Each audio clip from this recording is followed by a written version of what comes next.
राजा भैया उत्तर प्रदेश के बाहुबली या जन कल्याण नेता। ये सवाल इसलिए भी है क्योंकि जब आप कुंडा विधानसभा को जमीनी स्तर पर जांचेंगे तब ये दोनों छवि आपको बखूबी दिखाई देगी। उत्तर प्रदेश के बाहुबली इसलिए भी क्योंकि योगी राज में भी राजा भैया का जलवा कायम है। चलिए हर चीज पर नजर डालते हैं ताकि आप समझ पाएं कि कैसे एक साथ बाहुबली और जन कल्याण नेता दोनों की छवि को बनाकर रखा है राजा भैया ने। साल 1993 में अपना राजनीतिक सफर शुरू करने वाले प्रतापगढ़ जनपद स्थित भदरी रियासत के उत्तराधिकारी राजा भैया मात्र 24 साल की उम्र में पहली बार निर्दलीय विधायक बने थे। हिंदी पट्टी के दो बड़े राज्य उत्तर प्रदेश और बिहार की राजनीति बाहुबलियों के किस्से कहानी के बिना अधूरी है। इन राज्यों में सत्ता के शीर्ष पर कोई भी बैठे, बाहुबलियों के दबदबे को इससे कोई खास फर्क नहीं पड़ता। समय काफी बीत चुका है, कई बाहुबली अतीत का अध्याय बन चुके हैं, लेकिन कुछ का जलवा अभी भी अपने इलाके में कायम है। ऐसे बाहुबली नेताओं में सबसे पहला नाम आता है कुंडा के विधायक रघुराज प्रताप सिंह उर्फ राजा भैया। साल 1993 में अपना राजनीतिक सफर शुरू करने वाले प्रतापगढ़ जनपद स्थित भदरी रियासत के उत्तराधिकारी राजा भैया मात्र 24 साल की उम्र में पहली बार निर्दलीय विधायक बने थे। ये वो दौर था जब यूपी की राजनीति मंडल बनाम कमंडल में मोटे तौर पर बटी थी। ऐसे सियासी माहौल में राजा भैया ने अपनी स्वतंत्र पहचान कायम की। इसके बाद से उन्होंने कभी पीछे मुड़कर नहीं देखा। 1993 से लेकर 2022 तक यूपी की सियासत में कई दलों के पक्ष में तूफानी जनादेश आया, लेकिन इनमें से किसी में इतनी ताकत नहीं थी जो राजा भैया को विधानसभा पहुंचने से रोक सके। यूपी जैसे विशाल प्रदेश में अपनी स्वतंत्र पहचान स्थापित करने वाले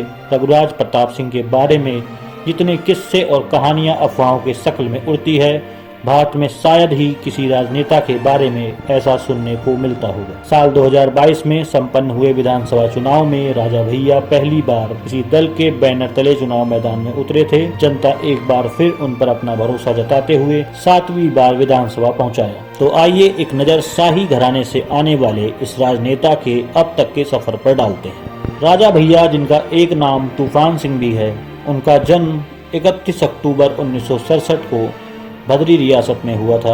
उनके पिता का नाम उदय प्रताप सिंह और माता का नाम मंजुले राजे है। उनकी मां भी राजघराने से आती हैं। उनके पास पैतृक संपत्ति समेत लगभग 200 करोड़ से ज्यादा की चल अचल संपत्ति होने का अनुमान है। राजा भैया अपने माता पिता की एक अकेली संतान हैं। उनकी पत्नी भानवी कुमारी बस्ती साई घराने से आती हैं। राजा भैया के 4 बच्चे हैं, 2 बेटे और 2 बेटियां। राघवी कुमारी उनकी सबसे बड़ी बेटी हैं। उनकी दूसरी बेटी का नाम ब्रजेश्वरी है। बेटों का नाम श्रीराज प्रताप सिंह और ब्रजराज प्रताप सिंह है। राजा भैया अपने शाही शौक के लिए भी जाने जाते हैं। उन्हें घुड़सवारी, शूटिंग, प्लेन उड़ाना, जंगल सफारी और शिकार करने का शौक है। कई बार उनका ये शौक उनके जीवन पर खतरा भी बन चुका है। रघुराज प्रताप सिंह के दादा राजा बजरंग बहादुर सिंह स्वतंत्रता सेनानी थे। आजादी के बाद जब हिमाचल प्रदेश अलग राज्य बना तो वे उसके राज्यपाल भी बने थे। के पिता राजा उदय प्रताप सिंह कभी सक्रिय राजनीति में नहीं आए। इसके बजाय वो विश्व हिंदू परिषद और राष्ट्रीय स्वयंसेवक संघ के साथ जुड़े रहे और इन संगठनों में अपने अहम पदों पर काम किया। उदय प्रताप सिंह की छवि इलाके में एक दबंग और कट्टर छवि के राजनेता की थी। बदरी रियासत के कुंवर राजा भैया कानून की डिग्री हासिल करने के बाद सक्रिय राजनीति में उतरना चाहते थे, लेकिन उनके पिता इसके लिए तैयार नहीं थे। कहा तो ये भी जाता है कि पिता उदय प्रताप सिंह अपने बेटे की शिक्षा के भी खिलाफ थे, लेकिन उनकी मां ने उन्हें शिक्षा से वंचित नहीं होने दिया। एक दिन राजा भैया ने अपने पिता के सामने चुनाव लड़ने की इच्छा जाहिर की।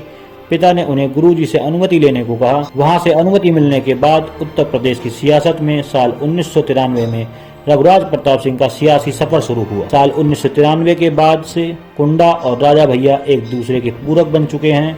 साल 1993 से शुरू हुआ जीत का क्रम साल 2022 तक जारी है। चुनाव दर चुनाव उनकी जीत का मार्जिन बढ़ता गया। हालांकि इस साल हुए विधानसभा चुनाव में उनका मार्जिन पहले से कम हो गया। फिर भी सपा सुप्रीमो अखिलेश यादव के जोर लगाने के बावजूद वो जीतने में कामयाब रहे। राजा भैया की सबसे बड़ी खासियत ये रही कि वो निर्दलीय जीतने के बावजूद मंत्री पद हासिल कर लेते थे। यूपी की राजनीति ने जिस समय जैसी करवट ली, राजा भैया ने अपने आप को उस हिसाब से ढाल लिया। 1996 के विधानसभा चुनाव में जिस कल्याण सिंह ने उन्हें कुंडा का गुंडा बताकर लोगों से उन्हें हराने की अपील की, चुनाव बाद वो उन्हीं के कैबिनेट में नजर आए। बीजेपी में राजनाथ सिंह का कद बढ़ने के बाद वो उनके करीब भी चले गए और उनकी सरकार में भी मंत्री बन गए। बीजेपी की सत्ता से बाहर होने के बाद एक बार फिर उन्होंने अपना सियासी आका बदला और मुलायम सिंह यादव के करीब चले गए, जिसके कारण वो पहले मुलायम सिंह यादव की कैबिनेट में और फिर उनके बेटे अखिलेश यादव की कैबिनेट में मंत्री बने। कुंडा स्थित राजा भैया के आवास को बेती कोठी कहा जाता है, जहां पर पहले उनके दादा, फिर पिता